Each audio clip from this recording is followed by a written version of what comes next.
Good morning guys, mga onda. Hello. Bali, nag-time in ako karon. Tapos wala pa ako nagsugod og trabaho kasi upat ka oras ko dire, and then usually ka nga building duha na naka-oras ako or isa ka oras ug tunga na ako nga limpyuhan. So taas-taas akong oras nga relax sa isa ka building. Mao na nga siyempre, maglangan-langan ko. Ganina pa ako mga 30 minutes na ako na-adre eh. Kasi 2 hours yung break ko dito eh. Kumbaga 2 hours yung rest ko. So, para di masyadong papetex-petex lang. Kunyari ako magsugod. Nag-vlog-vlogs ako, kaons ako. Storya sa akong amigo.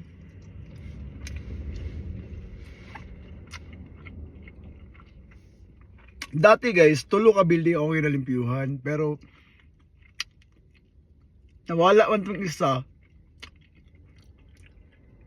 Pagtugay na ako nga, naduha na lang ka building ako ang limpyuhan, males ang ako ang hours, pero same pa rin 8 hours. So I have to consume daw sa 8 hours. So, pero dati din, pag Wednesday, 4 na building kasi 3 building maliliit lang eh. Kaya lang linisin 1 hour something. Ngayon, nawala yung isang building, 3 building pa rin. So, mataas pa rin yung oras ng rest ko. Every Wednesday yun. Pero Monday, Tuesday, Thursday, Friday, dalawa-dalawa lang ngayon. So, parang nagustuhan ko na hindi aalis. Kasi, nakaka-relax ako eh. Hindi kagaya sa mga... Kasi kung naisip ko, kung maglilipat ako ng trabaho, tapos nandun yung boss mo, ganun lang din. Mas maganda naman yung... Marami akong trabaho. Pero... Di ba sa nabanggit ko 3 yung trabaho ko? Kasi... Pag umaga, full-time job, yung ganito, relax naman ako eh. So pagkagabi, after 4 o'clock, mga 5 PM, mag-start ako ng DoorDash. So, hindi naman ako stress masyado sa trabaho, so kaya ko lang. And then pag weekends, naglilinis din ako ng bahay, di ba? Pero sinabay ko yung bahay at saka DoorDash pa rin.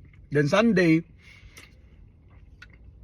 dapat kasi maglilinis din ako eh, tapos wala pa sa yung subcon ko kasi Sunday wala silang schedule for linis. So ano na lang, nagdodortas lang ako pag Sunday pag hindi ako nagre-rest. Pero hindi muna ako magre-rest kasi October pupunta kami ng Toronto.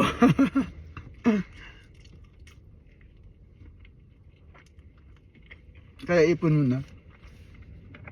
Ito pala yung binibili ko. Dede's Choice. Dati kasi yung tuna sana yung gusto ko kasi palaging walang stocks eh.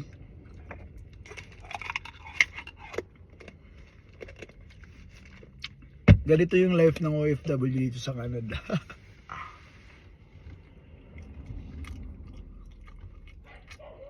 Minsan boring. Pero okay lang din naman. At least nakakatulong sa pamilya, di ba?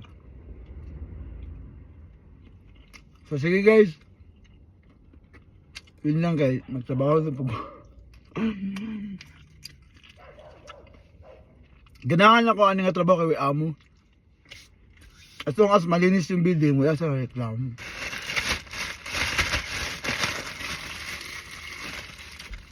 So, paalam.